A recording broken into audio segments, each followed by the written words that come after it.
I slammed the gavel down on the judge's bench that wasn't mine, my voice echoing through the packed courtroom like a gunshot. Guilty as charged. You son of a bitch. But it wasn't me on trial. It was Uncle Bob's shadow I'd been carrying for 15 years. And today, at this godforsaken family barbecue in the heart of Ohio's Rust Belt suburbs, I was done playing the fall girl. The air smelled like charred hot dogs and betrayal. And as the screen door creaked open behind me, I knew the first knife was about to twist. That's when Uncle Bob, red-faced and sweating through his polo shirt, grabbed the microphone from the karaoke setup like it was a lifeline, his voice booming over the picnic tables. Folks, this here's my niece, Cora, the one who ruined our lives back in '09. The crowd of aunts, cousins, and that smug bastard of a cousin-in-law went dead silent, forks hovering mid-bite, eyes locking on me like I'd just confessed to poisoning the potato salad. And in a way, I had, because the real poison had been festering since I was 22, when I confessed to his crime to save his sorry ass. And now, with one calculated smile, I was serving up the antidote. The summer of 2009 hit Cleveland like a freight train soaked in humidity and bad decisions.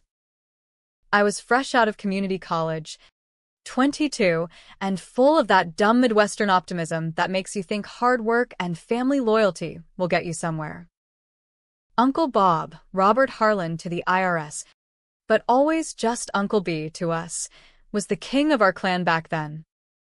50-something, silver-tongued salesman with a Ford dealership that gleamed like a promise under the I-90 overpass.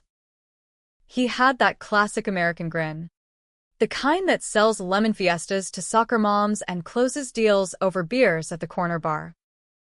Me? I was the quiet one, the girl who balanced his books part-time after classes, dreaming of transferring to Ohio State for something real, like accounting or law. Little did I know, I was already knee-deep in his ledgers of lies. It started with whispers in the family group chats, back when Facebook was still for poking friends, not doxing relatives. Dad's side, the Harlans, were blue-collar through and through, steel mill vets, union proud, with barbecues that stretched from Memorial Day to Labor Day. Mom's side, distant, judgmental wasps from Akron who showed up once a year with Tupperware full of passive-aggressive casseroles. Uncle Bob bridged it all. The charismatic glue. But glue's only as strong as what it sticks to, and his was rotting from the inside. One Tuesday in July, I was in the back office of Harlan Ford, the AC humming like a guilty conscience, when Bob burst in. Ty Askew, eyes wild. Cora. Kiddo. We got a problem. He slapped a stack of invoices on the desk, falsified ones, padded with ghost sales and inflated parts. Embezzlement. Plain and simple. He'd been skimming for years to fund his gambling habit down at the Horseshoe Casino in downtown. Poker nights that bled into dawn, debts piling up like snow in a Cleveland winter. The feds were sniffing around. An audit was coming. If this hits the fan, he said, voice cracking like cheap whiskey, it's not just me. The whole family's done. Your dad loses his pension tie-in. Aunt Linda's medical bills go unpaid. You gotta help me. Cora. Your family. Family. That word hung in the air like exhaust fumes. Dad had just passed from the lung cancer that came with 30 years welding at LTV Steel before it shuttered. Mom was scraping by on widow's benefits, her rheumatoid arthritis flaring worse than ever. Uncle Bob had been Dad's best friend, the one who co-signed my student loans, who promised to look out for the girls after the funeral. So I did it. I forged the confession, signed my name to the plea deal as the perp, the wide-eyed niece who'd gotten in over her head with the books. Bob coached me through it. Play the scared kid. Cora. They'll go easy. And they did.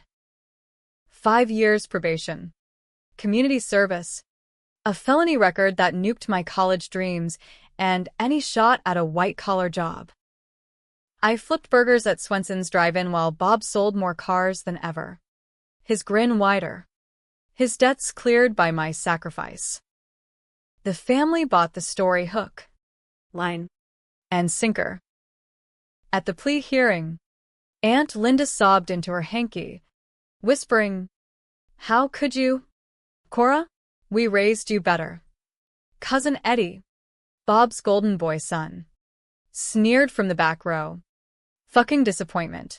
Even Mom looked at me like I'd betrayed her personally, though she never said it outright.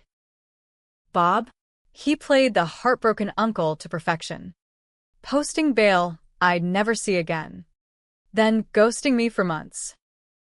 By the time I clawed my way back, waitressing doubles, crashing on couches, scraping together night classes at Tri-C, I was a ghost in my own bloodline. Invites to Thanksgiving dried up. Birthdays became texts from pitying second cousins. But Bob, he thrived. Expanded the dealership, bought a McMansion in Westlake, married his third wife, a bottle blonde realtor named Tiffany who called me that troubled girl behind my back. Years blurred into a grind. I got my associates in business admin, finally, then landed a gig as a paralegal at a no-frills firm in Lakewood. It wasn't glamorous, divorces, DUIs, small-time frauds, but it paid the rent on my one-bedroom above a laundromat that reeked of dryer sheets and regret. I'd stare at the ceiling some nights, replaying that confession, the way the judge's gavel had sealed my fate while Bob watched from the gallery, nodding like a proud father. Revenge? It simmered low at first, a pot on the back burner.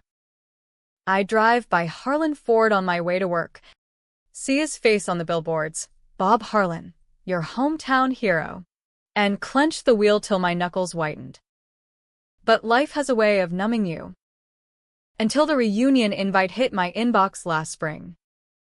Harlan Family Jubilee, 50 years of blood, sweat, and burgers. The email was all exclamation points and emojis.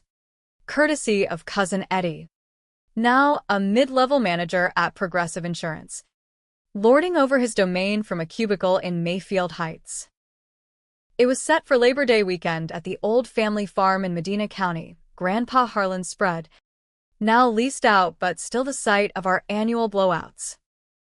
All are welcome, it read, with a P.S. Even you, Cora. Water under the bridge. I laughed, bitter and sharp, scrolling through the RSVPs. Uncle Bob, yes. Tiffany, yes +1, their yappy rescue dog.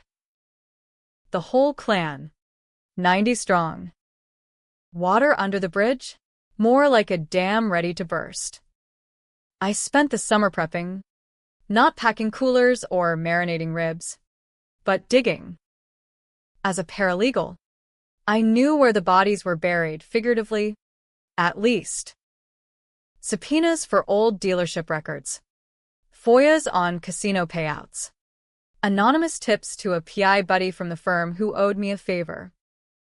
Piece by piecing it together, Bob's gambling logs tied to the exact dates of the embezzlement. Witness statements from croupiers who'd seen him cash comps under aliases. Even a digital trail, deleted emails from his work account begging bookies for extensions. The evidence mounted like storm clouds over Lake Erie. But I didn't want a courtroom rematch. No, this had to be personal. Biblical. Even. Eye for an eye. But served with coleslaw. Labor Day dawned muggy. The kind of Ohio heat that sticks your shirt to your back and makes you question every life choice. I pulled up to the farm in my beat-up Civic. The trunk loaded with Tupperware of store-bought deviled eggs, my olive branch. Or so they'd think. The driveway was a parking lot of Suburbans and Silverados. American flags fluttering from tailgates like war banners. Laughter spilled from the backyard, mingled with the sizzle of brats on the grill and the twang of Merle Haggard from a Bluetooth speaker. Kids chased each other through the corn maze Grandpa planted decades ago, now overgrown and wild. I smoothed my sundress, modest, floral, the picture of reformed innocence, and stepped out, heart pounding like a bass drum. Aunt Linda spotted me first, her perm frozen in perpetual surprise. "Cora? My stars. Is that you?" She enveloped me in a hug that smelled of Chanel No. 5 and judgment, pulling back to scan my face. "You've filled out. Life treating you kinder?" The subtext, still slinging hash browns? I smiled, tight-lipped. "Kinder than I deserve. Aunt Lind." We small-talked the weather. The Browns' hopeless season. Anything but the elephant in the room. Eddie clapped me on the back too hard, his wife Melissa air-kissing my cheek while I my car like it might contaminate the grass. "Glad you made it." "'Cause "Dad's been asking about you." Liar. Bob hadn't asked. He'd assumed I'd slink away like always. Then, as the sun dipped toward the tree line, casting long shadows over the picnic tables, Uncle Bob took the stage. Or rather, the makeshift podium by the grill, a cooler stacked with Coors Lights. He was 50 pounds heavier, face etched with the lines of too many late nights. But that salesman charm? Polished as ever. all right. "Harlan Horde," he bellowed, raising a red Solo cup.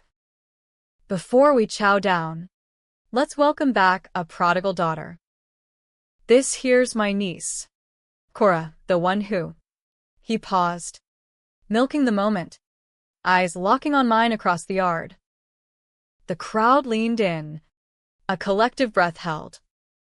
"That the one who ruined our lives back in '09. The words landed like a sucker punch, rippling through the crowd in waves of gasps and murmurs. Forks clattered against plates, a toddler wailed, sensing the shift. Uncle Bob's face split into that crocodile grin, the one that said he owned the room, owned us all. But hey, forgiveness is the American way, right?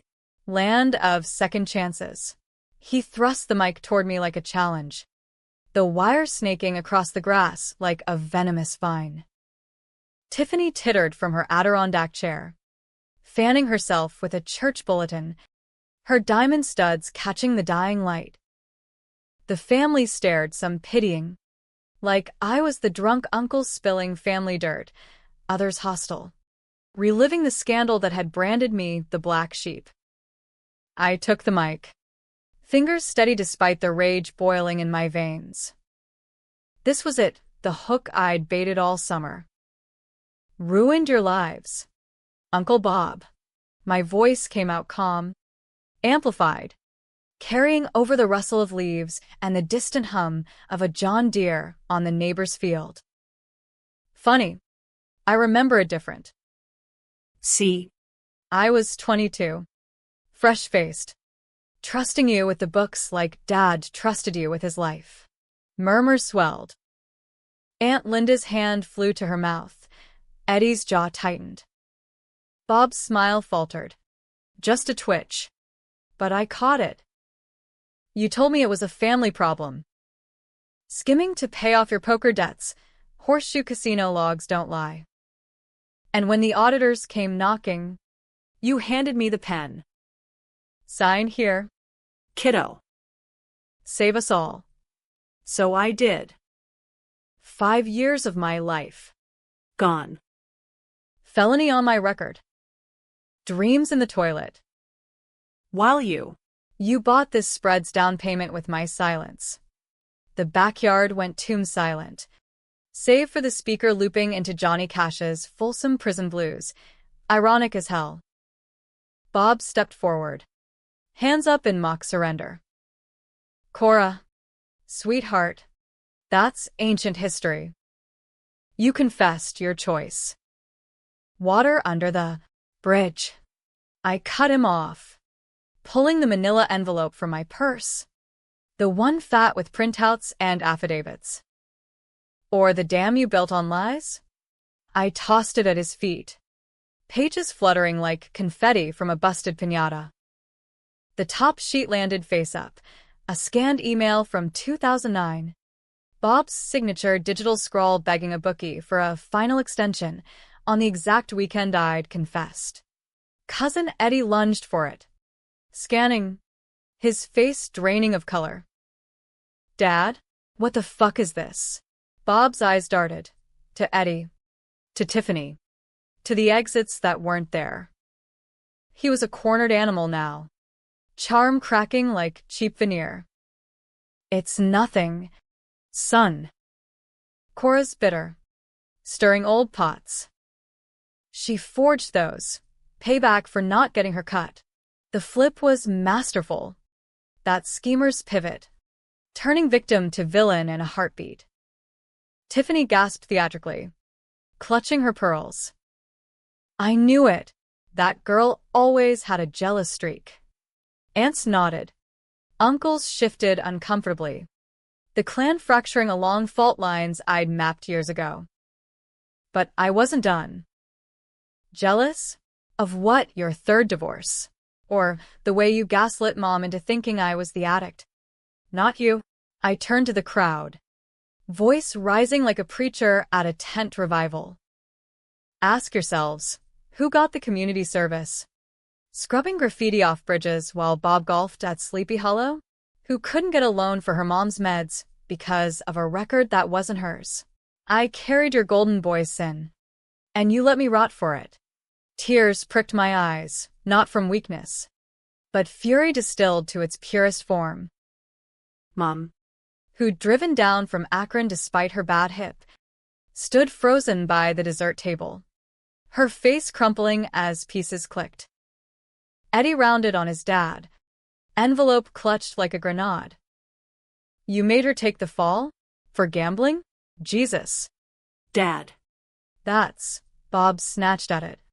But Eddie yanked back, betrayal etching his features. You always said she was unstable. Schizo. Even after that nervous breakdown. Air quotes. Vicious. Bob's mask slipped fully now. He was sweating. Palms up. The ultimate flip artist. It was for the family. Eddie, the dealership, your inheritance. Without that plea, we'd have lost everything. Cora understood. She volunteered. I laughed, hollow and sharp. Like I volunteered to watch Dad die wheezing because the stress of your family empire ate him alive. The crowd was a powder keg now, half nodding, half recoiling.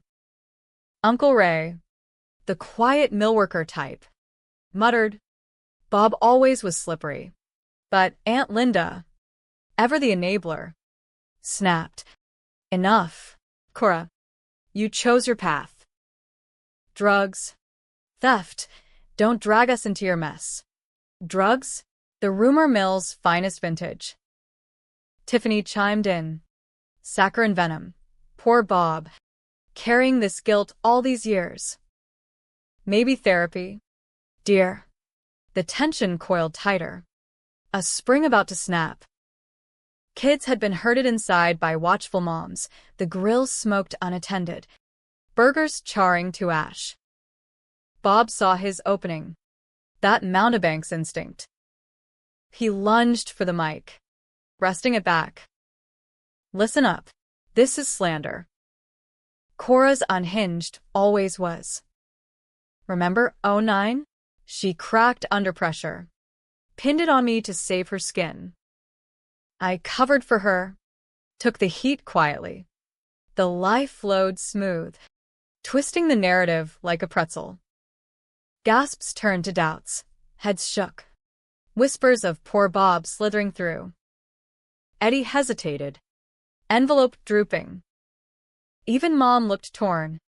Her loyalty to her brother-in-law, a lifetime habit. I felt the tide turning. That sickening lurch when truth bends to charisma. But I'd planned for this, the controversial card. The one that had split them down the middle.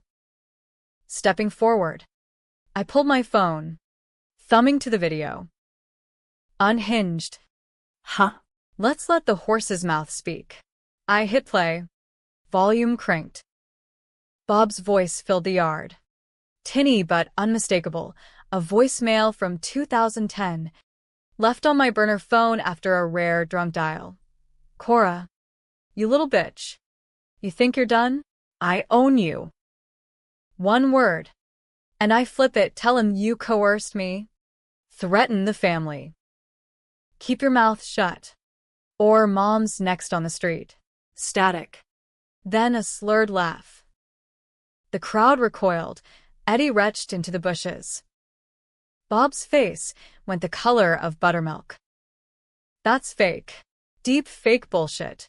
But the damage was done. Factions formed right there on the lawn. Aunt Linda defending family unity. Uncle Ray calling for cops. Cousins filming on their phones like it was a TikTok drama. Tiffany bolted for the house. Yapping dog in tow. Mom reached for me, whispering, "Why didn't you tell me?" "Because you wouldn't have believed me," I thought. Because betrayal's a family heirloom.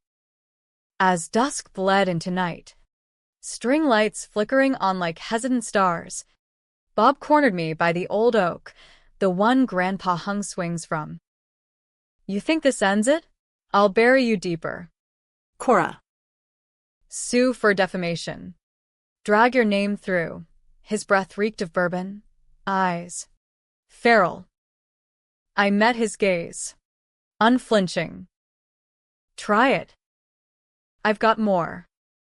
Years of it. He lunged. Not violent, but desperate. Grabbing my arm. Please. For Eddie. For the blood. The plea hung. Controversial as sin. Was he monster or man broken by vice? I wrenched free. Heart hammering. The reunion wasn't over. The Real storm was just breaking. The oak's branches clawed at the sky like arthritic fingers. And under it, Uncle Bob's grip lingered in my mind. A ghost bruise blooming on my skin. The party had fractured into splinter groups. Diehards clustered around the fire pit. Nursing beers and grudges, the neutrals inside. Pretending normalcy with Jell-O salads. And the rebels, Eddie, Uncle Ray. A handful of cousins, huddled by the barn. Poring over my printouts under a bare bulb. Mom hovered on the periphery. Torn between her late husband's brother and her only daughter. Her silence louder than any accusation. I'd lit the fuse. But the explosion? That was coming. And it would leave no one unscathed. Night deepened. The air cooling to that crisp edge that promises fall but delivers disappointment. Crickets chorused a dirge. Distant thunder grumbled over the fields. Bob had vanished into the house, likely lawyering up via speed dial to his golf buddy at the county prosecutor's office. Tiffany's texts blew up the family chain. Cora's lying. Bob's devastated. But the replies were a minefield of eggplant emojis and eye rolls. The digital equivalent of sides being picked. I wandered the edges. Deviled eggs untouched on a table. Replaying the flips in my head. Bob's charm to cornered rat. Eddie's loyalty to dawning horror. The clan's unity to civil war. Revenge tasted like ash, sweet at first, then choking. Eddie found me by the corn maze, his face a map of cracks. Cora, this. It's insane. Dad's always been the rock. If this is true, it is, I said, soft but steel. Every word. I took the fall because he swore it'd protect you all. Your college fund? Mom's mortgage? Build on my back. He deflated, rubbing his neck. The envelope crumpled in his fist. Why now? After all this time? Because time's a thief. I wanted to say, but settled for 15 years of scraps while he feasted. The reunion was the perfect table. He nodded. Slow. Then, what do we do? We. The word hung. A tentative bridge. Expose him. All of it. Let the chips fall. But chips fall unevenly in families like ours, riddled with debts unspoken, sins inherited. As we talked, Aunt Linda stormed over, Bible clutched like a shield. Cora Harlan, you're tearing us apart. For what vindication? Bob made mistakes, but he provided. You chose crime. Her voice cracked, eyes wet. Eddie bristled. Mom, listen, but she whirled on him. Your father's a good man. This witch hunt, it's selfish. Selfish. The accusation stung, forcing me to confront the mirror. Was I avenger or arsonist? Burning the house to spite the builder? The crowd gathered, drawn like moths, uncles muttering about airing dirty laundry, cousins live-tweeting Harlan drama with popcorn gifs. Polarized. Perfectly. Team Bob, clinging to the myth of the provider. Team Truth, hungry for reckoning. No heroes. Just survivors picking teams in the rubble. Then, the twist. The one-eyed buried deepest. The secret within the secret. As lightning forked the horizon, illuminating faces like suspects in a lineup, Bob emerged from the house. Not raging but shattered. No. Worse. Armed with a folder of his own. Cora, he called, voice hoarse over the speakers he'd commandeered back. You want the full story? Fine. But it's not just mine. He waved the folder. Steps deliberate. The yard hushed. Even the crickets seemed to pause. He stopped 10 feet away, eyes locking mine, not with hate, but hollow defeat. That voicemail? Real. The embezzlement? Mine. But the reason I pushed you to confess. He trailed off, glancing at Mom, who paled. It wasn't just debts. It was her. Mom? The word detonated. She staggered, hand to chest. Robert. No, but he pressed on. Flip's final and fatal. Your ma, my sister-in-law, she knew about the skimming. Hell. She helped. Forged signatures on the home equity loan to cover my tracks. Thought it was family helping family. When the auditors closed in, she panicked. Make Cora sign, she said. The kid's young. They'll slap her wrist. I argued. But he shrugged. Tragic. Blood's thicker. Lies? Truth? The folder hit the ground, pages spilling. Mom's handwriting on a 2008 loan doc. Her initials beside his. Mom crumpled, sobbing. I did it for you. Cora. After your dad. The medical bills. Bob promised it'd end clean. The revelation ripped through us like shrapnel. Eddie recoiled from her. Aunt Linda crossed herself. I stood frozen. The avenger unmade. Mom, my anchor. The one who'd suffered quietly complicit. She'd borne the arthritis. The grief. But also the guilt? Why? I whispered, world tilting. To save us, she wept. Bob said one signature. And it'd vanish. I never thought, but she had. We'd both gambled on family. And lost. The climax crested then. Not in shouts, but a collective unraveling. Bob dropped to his knees. Not in supplication, but exhaustion. I flipped on her tonight because you forced my hand, Cora. but we're all guilty. Me. For the greed. Her. For the cover. You. For waiting this long to burn it down. Controversial to the core, no villain pure. No victim spotless. The crowd fractured fully, some comforting Mom, others circling Bob with phones out, dialing lawyers or 911. Eddie pulled me aside, voice breaking. What now? I had no answer. Revenge's peak is a precipice. Jump, and you free fall. Dawn crept in gray and unforgiving. The reunion a graveyard of solo cups and wilted banners. Bob surrendered quietly at first light, cuffs clicking under state trooper lights. His final flip to reluctant confessor. Tell him I did it for love, he muttered to Eddie, who turned away. Mom and I drove back to Akron in silence, her hand on mine. Tentative forgiveness or final fracture. The papers would feast, headlines screaming family fortune built on lies, sparking debates in diners from Cleveland to Columbus. Was Cora hero or homewrecker? Enabler or exposed? Me? I wake some nights to the gavel's echo, wondering if the twist freed us or just traded chains. The dealership shuttered. Eddie started therapy. Mom's selling the house for a fresh start in Florida. As for me, I finally enrolled at Ohio State, night classes. Felony be damned. Revenge? It was a storm that cleared the air, but left scars like lightning tracks. In America, family's the ultimate gamble: win big or lose it all. And sometimes, the house always wins.